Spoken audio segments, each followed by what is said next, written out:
کے درجے میں لکھا ہے. کیسی کمال کی حدیث ہوگی. اور پھر یہ اس رات کو ہمارا یہ بیٹھنا کتنی برکتوں والا ہوگا, یہ حدیث سن کر ہمیں پتہ چلے گا. ام المومنین سیدتنا عائشہ صدیقہ رضی اللہ تعالی عنہا فرماتی ہیں ایک رات نبی پاک صلی اللہ علیہ وسلم کو میں نے اپنے پاس نہ پایا تو میں نے گھبرا کر باہر نکلی تو سرکار دو جہاں صلی اللہ علیہ وسلم کو جنت البقیع میں پایا. تو میرے آقا تو جہاں صلی اللہ علیہ وسلم تو دلوں کے حالات بھی جانتے ہیں. آپ نے فرمایا ہے عائشہ تم کیا گمان کرتی ہو کہ اللہ اور اللہ کا رسول تم سے زیادتی کرے؟ تو فرمایا یا رسول اللہ نہیں, میں یہ سمجھی کہ آپ کسی اور زوجہ محترمہ کے ہاں چلے گئے ہوں گے. تو فرمایا ہے عائشہ آج کی رات تمہیں پتہ ہے یہ کون سی رات ہے؟ تمہیں پتہ ہے یہ کون سی رات ہے؟ حضرت عائشہ کی دو حدیثیں ہیں. ایک حدیث کے اندر یہ لکھا حضرت عائشہ صدیقہ رضی اللہ تعالی عنہا نے فرمایا یا رسول اللہ بتائیں یہ کون سی رات ہے؟ فرمایا شعبان کی یہ 15ویں رات ہے.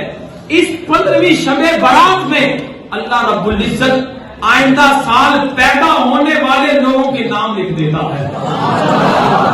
اور خالی ان کے نام نہیں لکھتا جن کا پتہ کٹا جاتا ہے, یعنی جنہوں نے مرنا ہوتا ہے آئندہ سال ان کے بھی نام لکھ دیے جاتے ہیں. اور ساتھ ان لوگوں کے نامہ اعمال رب کے حضور پیش کیے جاتے ہیں.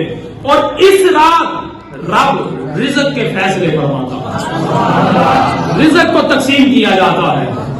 وہ بدبخت ہے جو آج بھی محروم ہے.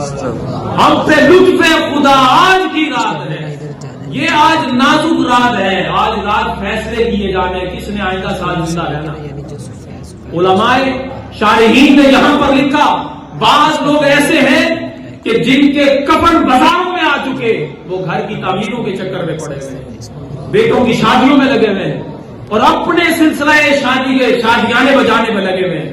ان کو اللہ رب العزت کی فکر نہیں, نہ اس کو ذکر کی فکر, نہ اپنے گناہوں کی فکر, نہ اپنے معاملات کی فکر. بس یہی کر رہا ہے کہ دنیا کی دھن میں بدبخت ہے لیکن اس کا کفن بازار میں آ چکا ہے. کن کو گویا کہ کھٹک چکی ہے قبر تیار ہونے والی. غور کریں ہم کس بدمستی میں ہیں. یہ وہ رات ہے کہ جس میں نازک فیصلے ہونے ہیں. بندے کو آئندہ سال رزق کا فیصلہ, یہاں تک کہ علماء نے لکھا کہ اس رات حج جس نے آئندہ سال کرنا اس کا بھی نام لکھا جائے. کاش کا آئندہ سال ہم حج کرنے والوں گے, اسی سال حج کرنے والوں گے. پھر حضرت عائشہ صدیقہ رضی اللہ تعالی عنہا سے میرے آقا علیہ السلام نے مخاطب ہو کر فرمایا ان اللہ عز وجل ينزل لیلۃ النصف من الشعبان الى السماء الدنیا. فرمایا ہے عائشہ اللہ رب العزت اس رات اپنی شان کے مطابق آسمان دنیا پر جلوہ فرماتا ہے. ہائے ہائے ہائے, بندہ لینے والا ہو, رب آج کی رات تقسیم کرنے والا. بندے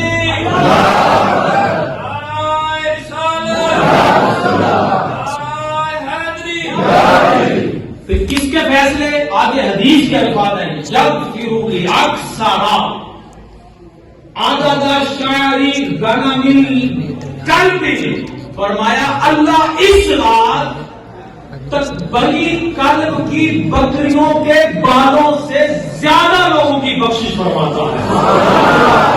اللہ اپنے سر کے بال نہیں گن سکتا, بکری کے بال. اور پھر بکری کون سی؟ فرمایا شارحین نے بنی قلب عرب میں قبیلہ تھا, وہ اس قدر بکریاں پالتا تھا کہ ان کے قبیلے کی بکریوں کو گنا نہیں جا سکتا تھا. وہ آج رات بخشش کے پروانے سنائے جانے ہیں. وہ بدبخت ہے جو آج بھی محروم ہے. ہم پہ لطف خدا آج کی رات ہے. پوری محفل پہ چادر تنی نور کی, نور پھیلا ہوا, آواز بلند بولو, نور پھیلا ہوا. آج اللہ تعالیٰ تو بخشش کے پروانے سنائے گا. کتنے؟ فرمایا بنی قلب کی بکریوں کے بالوں سے بھی زیادہ رب بخشش کے پروانے سنائے گا. کوئی مانگے تو صحیح رب عطا فرمائے. اور دیکھو تو صحیح لطف کیسا ہے, خود آسمان دنیا کو اپنی شان کے ساتھ اپنے بندوں کو مخاطب کر کے کہہ رہا ہے کوئی مجھ سے توبہ طلب کرنے والا، اور ہے کوئی مجھ سے رزق طلب کرنے والا؟